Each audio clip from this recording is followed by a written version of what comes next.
दोस्तों कल की तारीख में वजीरेक्स ने एक ट्वीट किया था जिसके बारे में आपको अब तक पता चल गया होगा, लेकिन उस ट्वीट में काफ़ी कुछ ऐसी बातें हैं जो हो सकता है आपसे मिस हो गई हो, क्योंकि वो ट्वीट में बहुत कुछ इन डेप्थ दिया हुआ था उस आर्टिकल में जो उन्होंने लिंक दिया था। और उस आर्टिकल में जो कुछ लिखा था उस सब के बारे में आज हम लोग बात करने वाले हैं।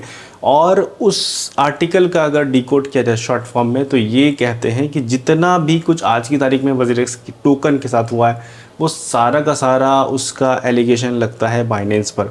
तो कितनी सच्चाई है ये सारी चीज़ इस वीडियो में बात करने वाले हैं, और एक्चुअल में जो वजीरेक्स के यूज़र हैं उनको अब क्या स्टेप लेना चाहिए इन सब के बाद, उस सब के बारे में इस वीडियो में हम लोग बात करते हैं। दोस्तों आज के दौर में हर दिन कोई ना कोई नया ड्रामा सामने आ जाता है, और आज की तारीख में जो ड्रामा सामने आया है वो आया है बाइनेंस और वजीरेक्स के बीच में।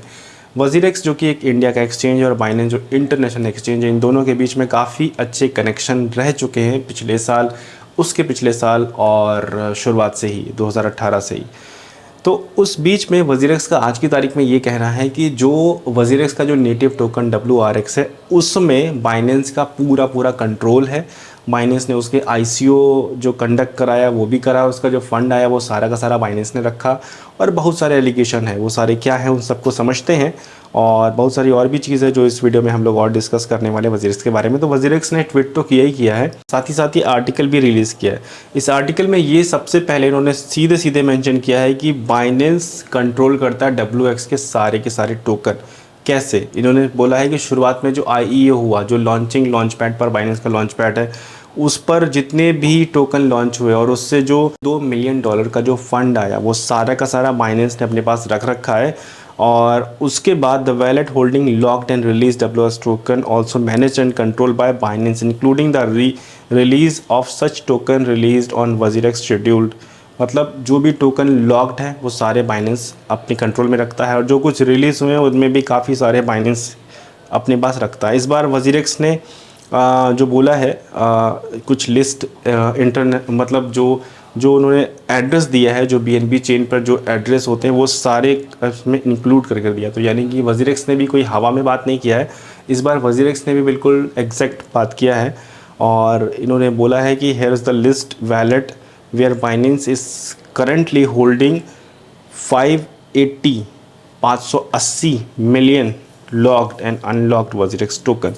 तो अगर हम इस लिंक पर जब क्लिक करते हैं तो हम पहुंच जाते हैं बाइनेंस चेन पर, और यहाँ पर क्या देखते हैं, एग्जैक्ट अवेलेबल $543 मिलियन के जो टोकन हैं वो यहाँ पर लॉक्ड हैं, जो कि बाइनेंस इनको मैनेज करता है। इस बार वजीरेक्स बिल्कुल हवा में बात नहीं किया है, यहाँ पर विद प्रूफ बात किया। तो यहाँ पर 37 मिलियन जो अनलॉक हैं वो भी सारे यहाँ पर हैं। उसके बाद नेक्स्ट और जो इन्होंने डिटेल में नेक्स्ट नीचे इन्होंने बताया 15 अप्रैल 2021 जब वजीरेक्स का प्राइस $4.5 के आसपास था, तब करीबन 30 मिलियन वजीरेक्स जो ट्रांसफ़र किए थे, और उस ट्रांसफ़र के बाद जो उसका प्राइस था वो आधा हो गया, तकरीबन आधे के आसपास हो गया। उसके बाद फिर उसी अप्रैल में ही लगभग नेक्स्ट वीक उन्होंने फिर से 30 मिलियन वजीरेक्स जो है फिर से ट्रांसफ़र किए, जिस समय उसका प्राइस था $3.2, और फिर वो चला गया। यानी कि इन सब का कहना ये है वजीरेक्स का जो प्राइस डाउन हुआ है उसके पीछे बाइनेंस ने जो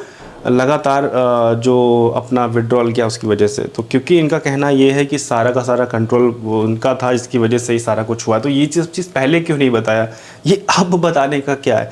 अच्छा खैर, नेक्स्ट मार्च 1, 2022 को लास्ट ईयर करीबन 16 मिलियन टोकन फिर से निकाले, तब जब वजीरेक्स टोकन में कुछ भी नहीं बचा था, $0.73 यानी 7 सेंट के आसपास था, और फिर उसका प्राइस 6 सेंट पर चला गया। 1 मार्च को ही फिर से दूसरी बार मतलब सेम 40 मिलियन फिर से निकाले जब उसका प्राइस $73 था। खैर ये तो एक ही समय में कैसे पॉसिबल है। खैर यहाँ पर ये सारी चीज़ दिया हुआ है।